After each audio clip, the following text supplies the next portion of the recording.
नमस्ते साथियों। बात अगर बनारस की यात्रा की हो तो उसमें सारनाथ का जिक्र अवश्य आता है।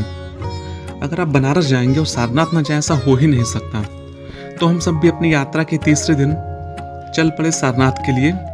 इसके लिए हम सब होटल से अपने निकल लिए थे सुबह करीबन 7:30 बजे और रास्ते में नाश्ता करते हुए हम सब सबसे पहले आए गौदौलिया चौराहे पर।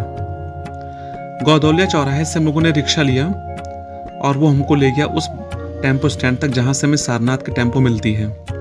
सारनाथ जाने के 2 तरीके हैं आपके पास, या तो आप पूरा ऑटो बुक करके जाएं या आप फुटकर में जाएं। अगर आप मेरी राय मानेंगे तो आपको फुटकर में जाना चाहिए, ये आपको काफ़ी सस्ता पड़ेगा। सबसे पहले आपको टेम्पो स्टैंड से पांडेपुर तक ऑटो करना होगा जो आपको 20 रुपये लेगा, और फिर पांडेपुर से आपको सारनाथ का ऑटो मिल जाएगा, वो भी 20 रुपये लेगा, यानी कि 40 रुपये में आप गौदौलिया से सारनाथ पहुँच जाएंगे। ऑटो बुक करके जाएंगे तो 700-800 रुपये लेगा, उसका कोई मतलब नहीं है, तो आप फुटकर में जा सकते हैं। जब आप सारनाथ पहुंचेंगे तो यहाँ पर आपको कई व्यक्ति घेर लेंगे जो अपने आप को गाइड कहेंगे, तो उनमें से किसी एक को आप जरूर ले लीजिएगा। ऐसा करने से ये होगा कि सारनाथ में कौन सा मॉन्यूमेंट या कौन सा स्थान क्यों प्रसिद्ध है, वहाँ का इतिहास क्या है, वो आपको अच्छे से पता चल जाएगा। यदि आप ऐसे ही जाएंगे तो आप घूम कर निकल आएंगे और आप वहाँ की जानकारी नहीं प्राप्त कर पाएंगे। तो इसलिए हमने भी एक गाइड कर लिया था जिसने हमें काफ़ी अच्छे से गाइड किया और उसने लगभग प्रत्येक स्थानों के बारे में, उसका इतिहास, वो प्रसिद्ध क्यों है, इसकी बढ़िया जानकारी दी। तो आइए आप इस वीडियो को देखिए और जानिए कि सारनाथ इतना प्रसिद्ध क्यों है, क्यों ये दुनिया भर में बौद्धों के लिए एक पवित्र स्थल माना जाता है। तो आइए चलते सारनाथ की यात्रा पर। वाराणसी, जिसे हम शिव की नगरी भी कहते हैं, यहाँ पर अनेकों प्राचीन मंदिर और घाट हैं जहाँ दूर दूर से भक्त दर्शन करने के लिए आते हैं। लेकिन यदि आप घाटों की भीड़ भाड़ से दूर कुछ सुकून के पल बिताना चाहते हैं तो सारनाथ आपके लिए बेस्ट जगह है। सारनाथ देश भर में सबसे पवित्र बौद्ध तीर्थ स्थलों में से एक है। यहाँ बोध गया में ज्ञान प्राप्ति के बाद भगवान बुद्ध ने महाधर्म चक्र प्रवर्तन के रूप में अपना पहला पवित्र उपदेश दिया था। इसलिए यहाँ की कई संरचनाओं और स्मारकों का ऐतिहासिक और धार्मिक महत्व है। बता दें कि यह प्राचीनतम नगर सम्राट अशोक के शासनकाल में काफी फला और फूला है। यह स्थान बौद्ध धर्म के प्रमुख 4 तीर्थों में से एक है।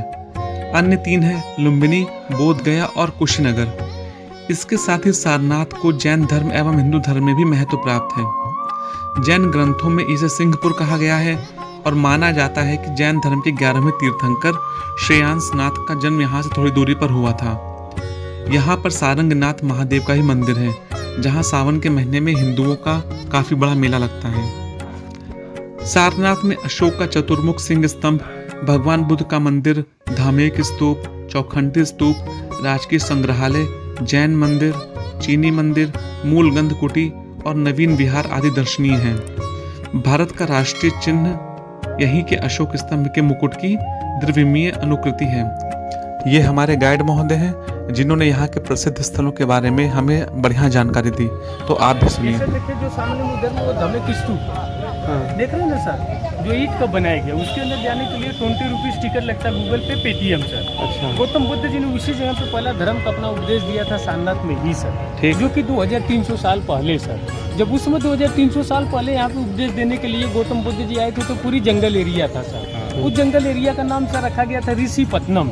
ऋषिपत्नम मतलब ऋषि मुनि और राजाओं के नाम से जाना जाता था। तो गौतम बुद्ध जी ने वहाँ प्रथम उपदेश 5 शिष्यों को जब देने के लिए गए थे तो एक छोटा सा स्तूप बनाया था। उस स्तूप का नाम रखा गया था सर धर्मराजिका स्तूपा।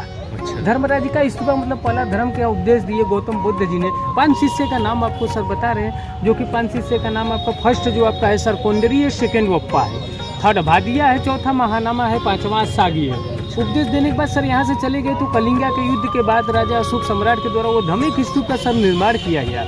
1-2 ठो भी नहीं सर, 84,000 यानी 84,000 म्यांमार से लेकर नेपाल तक। जैसे आपके साथी का स्तूप एमपी में, धौलगिरी उड़ीसा में, तो उसी तरह सारनाथ में धम्मिक स्तूप बना दिया गया राजा अशोक सम्राट के द्वारा कलिंगा युद्ध के बाद।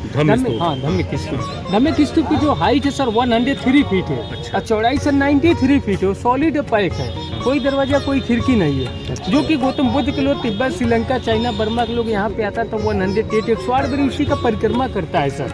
108 बारी परिक्रमा इसलिए करता है कि जो रुद्राक्ष का माला होता है सर 108 दाने के ही होते हैं। उसी दाने के आधार से लोग परिक्रमा करते, मन्नत मानते बुद्धिस्ट लोग सिर्फ बुद्ध पूर्णिमा के ही दिन सर। बुद्ध पूर्णिमा के दिन इसलिए कि गौतम बुद्ध जी का जन्म ज्ञान महापरिनिर्वाण सर तीनों एक ही दिन हुआ था, इसीलिए सर बुद्ध पूर्णिमा फेमस माना। मई के महीने में आता है तो बुद्धिस्ट लोग अपना पूजा पाठ करते हैं। ठीक है, गौतम बुद्ध जी में सर 2 धर्म है, एक हीनयान एक महायान। हीनयान का जो लोग होता है बुद्ध जी का स्तूपा का परिक्रमा करता है, और जो महायान के लोग लोग पूजा पाठ करते हैं, जो मेडिटेशन सब बोला जाता है। ठीक है सर। हाँ, गौतम बुद्ध जी के 4 प्लेसेस आपका फॉलो करता है सर। फर्स्ट जो प्लेसेस आपका सर लुम्बिनी नेपाल बचपन, जो कि 563 ईसा पूर्व जहाँ गौतम बुद्ध जी का जन्म हुआ था। सेकंड प्लेस सर बोध गया है, जब 29 वर्ष के हुए गौतम बुद्ध जी तो 6 वर्ष कठिन तपस्या किए तो उनको ज्ञान मिला सर। बोधि वृक्ष आपका पीपल का जो वृक्ष है सर रियल एक्चुअली आपका बोध गया है सर। सेकंड सर श्रीलंका, जो सबकी बेटी बेटा महेंद्र संघमित्रा ने ही शाखा लेकर गए थे। तीसरा ये सारनाथ जो 1964 जो कि 1964 में उसी का कलम लगाया गया सर, जो बोध गया से लाकर सर। चौथा जो प्लेस है सर गोरखपुर कुशीनगर महापरिनिर्वाण, जो कि 80 वर्ष की अवस्था में ही गौतम बुद्ध जी का देहांत हुआ था। गोरखपुर कुशीनगर जो कि 483 ईसा पूर्व जो स्लीपिंग बुद्ध हुआ मेन टेम्पल जो लेटे हुए सर। ठीक है। हाँ, यहाँ गौतम बुद्ध जी की 4 स्टैचू सर बनाई गई है और चारों सिंगल स्टोन गोल्डन पॉलिश अलग अलग मुद्राओं में ही गौतम बुद्ध जी बैठे हैं। और लेफ्ट से राइट से देख रहे दोनों सेम स्टैचू सर। धर्म चक्र परिवर्तन, धर्म चक्र परिवर्तन में पहला धर्म क्या उपदेश दिया गौतम बुद्ध जी ने, तो सार मीन्स उपदेश हुआ सर, और नाथ मीन्स भगवान हुआ, तो सारनाथ नाम पड़ा, फेमस पड़ा सर। बीच वाला जो है सर अभय मुद्रा, अभय मीन्स होता है भय न डर होता है, आशीर्वाद देते हुए गौतम बुद्ध जी बैठे हैं। पीछे जो बैठे सर ध्यान मुद्रा, इसी तरह ध्यान लगाकर गौतम बुद्ध जी ने बोध गया में 6 वर्ष कठिन तपस्या की है ज्ञान की प्राप्ति के लिए। ये भगवान बुद्ध जी का मेन टेम्पल है, जो थाईलैंड गवर्नमेंट के द्वारा सर बनाया गया है, जो थाईलैंड का पगोड़ा ऊपर बोला जाता है, जो 1964 अंदर में जो बुद्ध जी का स्टैचू है 9.5 फीट का है, वो भी सिंगल स्टोन गोल्डन पॉलिश आशीर्वाद मुद्रा सर। यहाँ फोटो लेने के बाद नेक्स्ट प्लेस मेन टेम्पल। इतनी अद्भुत और रोचक जानकारी हमारे गाइड महोदय ने हमको दी। इसके बाद हम सब पीछे बने हुए थाईलैंड के मंदिर की तरफ चल दिए। आसपास का वातावरण इतना हरा भरा है कि आप जब भी आएंगे तो आपका मन मोह लेगा। आपको थकान भी नहीं होगी और आपके मन में जानने की इच्छा रहेगी कि अब आगे हमें क्या मिलेगा। तो हम सब मंदिर के अंदर गए। सामने महात्मा बुद्ध की मूर्ति जो बिल्कुल सोने की लग रही थी और वो आशीर्वाद देने की मुद्रा में थी। उसके आगे गए, भगवान को प्रणाम किया और उनका आशीर्वाद भी लिया। इसके बाद हमारे गाइड महोदय हमको लेकर चल दिए पीछे की तरफ। ये थाईलैंड का मंदिर बाहर से इतना सुंदर और इसकी नक्काशी और इसकी बनावट इतनी अच्छी है कि आप देखेंगे तो देखते रह जाएंगे।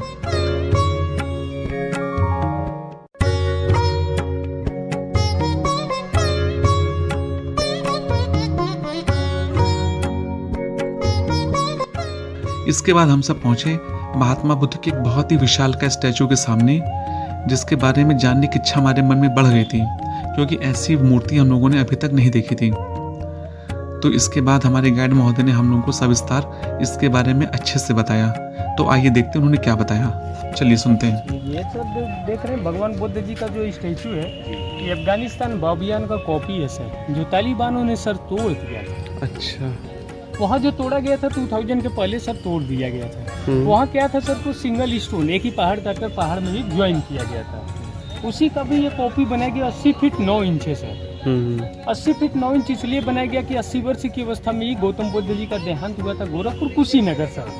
और 9 इंच का मतलब 9 महीने अपने माँ के पेट में थे सर। तो उन्हीं के रिलेटिव बनाया गया 80 फीट 9 इंच, जो कि आशीर्वाद मुद्रा सर 843 स्टोन से बनाया गया, जो कि रेड स्टोन से बनाया गया है। इसको बनाने में सर 10 ईयर 10 साल लग गया। भगवान बुद्ध जी की स्टैचू को बनाने में हाथ से ही बनाया गया।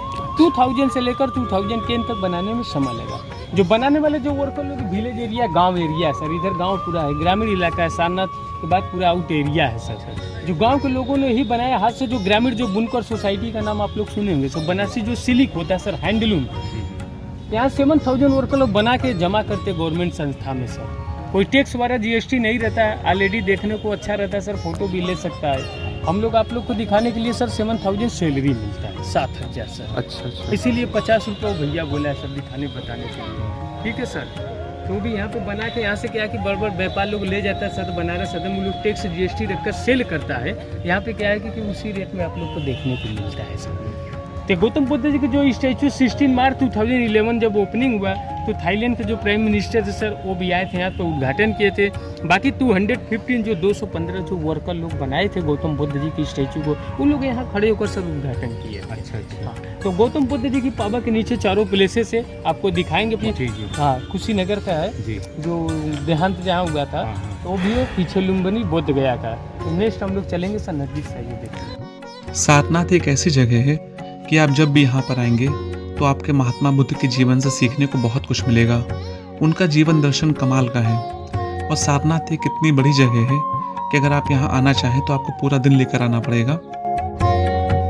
तो साथियों, सारनाथ के अगले भाग में हम सब चलेंगे धमेक स्तूप को देखने, मूलगंध कुटी विहार को देखने और जैन मंदिर को देखने। तो साथियों, अपना साथ बनाए रखिएगा। मिलते हैं अगले वीडियो में। तब तक के लिए नमस्कार। ओम नमो बुद्धाय।